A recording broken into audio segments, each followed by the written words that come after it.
You know what I mean? What about, this is my last question, then we can move on. Say What it. about, because I'm starting to see things now. I'm just making this up. So there's no Yeah, just substance to this. do it. But Let's go. so like Todd's doing all these press conferences, he's already Botoxed and looking like now Julie, they did sneak a picture of her going to the butcher.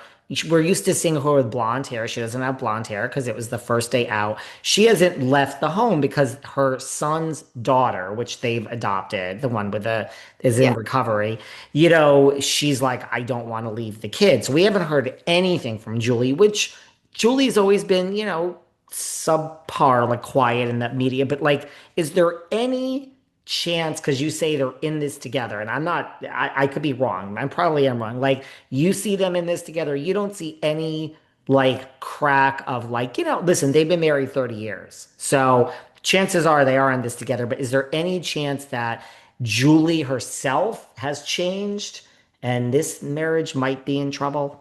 Maybe not. I don't want to, because I there's nothing that leads anyone to think that. I just have this crazy idea in my head now. No, no, no, but it's completely understandable after what they've been through and stuff like that in the trial and her being a little bit more submissive in that type of area. The thing is, though, is that once again, they went in as a partnership. They went into jail as partners. They went into a lot of their life as partners. I don't see her going anywhere. I do feel like her thing is, I do feel like, yeah, she does want to be home with the family, but let's also face it, who wants to be seen with prison hair? She's not Yes. she's not going to be on, the end page. She's going to be on the end cap of a grocery store. You know what I mean? So I totally get it. Like I mean, I maybe from that standpoint of the way that she will be butchered by people because people are just going to do people and people can be very, rude and things like that. Um, but at the same time, I do feel like she is excited to be home and get she's exhausted. You know Yeah. what I mean? She needs a minute, but she also needs her hair and makeup done. You know what I mean? So, but I don't Yes. see a rift because I feel like she knows who he is. Like I told you, they don't trust Yeah. each other. They have their bag of ammunition on each other. You know what I mean? This is a business. Marriage is a business. And so we stick to marriage as a business.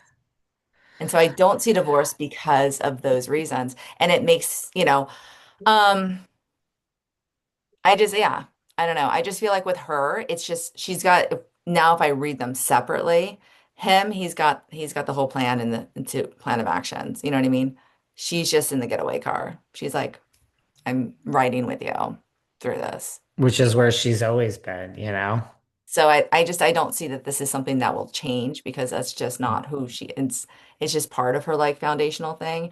And also I just feel like that type of scandal would not be good for the fam, which is why a lot of the other scandals are kind of like hidden and buried, and we are this like, look at our perfect family. Like I mean, I've never seen the show.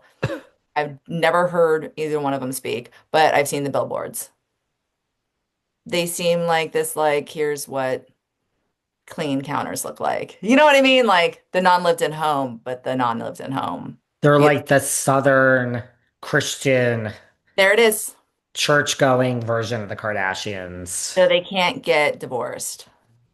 Divorce, That you know what I mean? And I'm not saying that's a bad thing. I just feel like they to uphold that type of version of themselves, there's certain things that they can, like I said, it's a business. You know what I mean?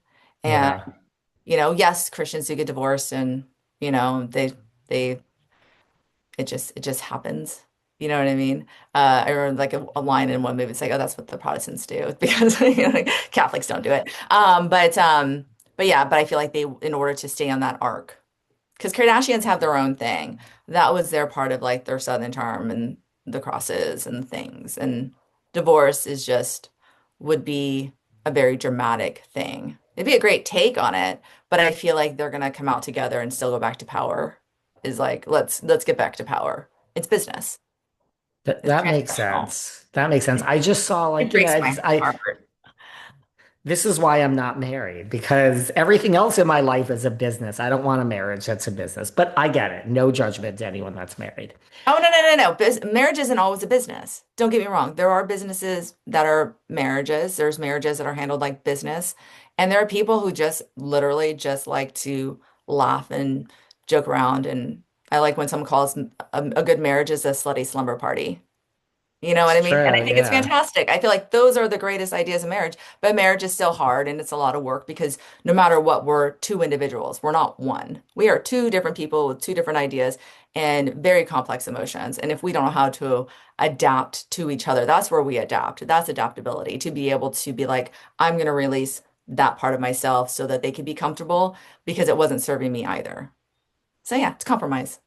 But It and is growth, I guess it's compromise. compromise. That's what it is. So if you don't want to compromise, don't get married. That's absolutely wonderful too. I applaud people who stay single or go through the relationships and they're just honest.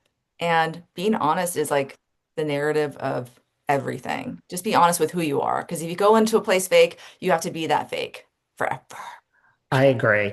I am very, very in tune with myself. Like I know myself at Love this it. point. And I like look back at like my 20s. I'm like, God, I did so many things that just weren't me. Because we all do that, right? And then your 30s, and then you just get to a point where you're like, I just know myself. So I'm going to say no to the following 12 things that you've asked me to do or invited me to, because I know these are just not right for me, you, this relationship. I just know. I That's love it. good, And right? that type, no, that Just type of honesty with honesty. yourself, it is honest. It's being self-honest, it's being self-aware. And there are things that we don't need to complicate in ourselves. Life right now is so complicated with everything going on. We're rushing from here to here to here to here. And then I'm going to go rush to something and I'll be there if it's like someone's birthday and stuff like that. I'll make an exception and be like, I don't Yes, enjoy it, but I'll do it because I love the person and I just want to spend time with that person as a closeness and enjoy the evening. It might be doing something I don't enjoy, but I'll make that sacrifice for the evening. But I'm not just going to go do it on a random Tuesday with just anybody. You know what I mean? Like there's those totally. people that we're like, I will do that for you. Because they will do that for us. Trust me, my Totally. hobbies are weird. I don't, you know what I mean? Like my bachelorette was on the Queen Mary. Not a lot of my friends were very thrilled about staying on the most haunted place on the, Western Seaboard. You know what I mean? So it's like, but at the same time, they did it for me because they know me and they love me. So I feel like that's that. But I know who I am now. And I've also learned the value of no. Like I heard you say no to a dozen things. No is, everything It's because everything. it's everything. It's a full sentence. I love whoever said that. It was amazing. That I was, say that all the time. I love it. because I never used to. I yes, totally. I just went to a friend's pickleball birthday party in April, and it was just like a Saturday, and I didn't want to go, and I'm like, this is just not my scene. But yes, very good friend never would miss my birthday, and I'm like, David, shut the fuck up. Is this for 3 hours? You can't go over. It was I was in New York. The thing was in New York. Give me a break. But I went, and there's all sorts of other people. I'm like, I'm just not in the mood. But yeah, so I do things, but I never used to say no. I used to say yes. And I just like you when you learn no is a full sentence, you're like, life is so beautiful. It's such a weight off your shoulders. Like, isn't it? Like, it's just like that's how I feel like you've successfully grown up as a human is to learn how to use no appropriately and properly and know when to stand up for yourself and to be your own advocate in everything you do, whether it's medical or social or business, being your own advocate and expressing the way that you feel. And I feel like if you can accept the way you feel and notice that people may not accept it, if they don't accept who you are, then I'm sorry, I don't accept your presence in my life anymore. Be blessed, but be gone. That's like my motto on Correct. that, you know? Correct.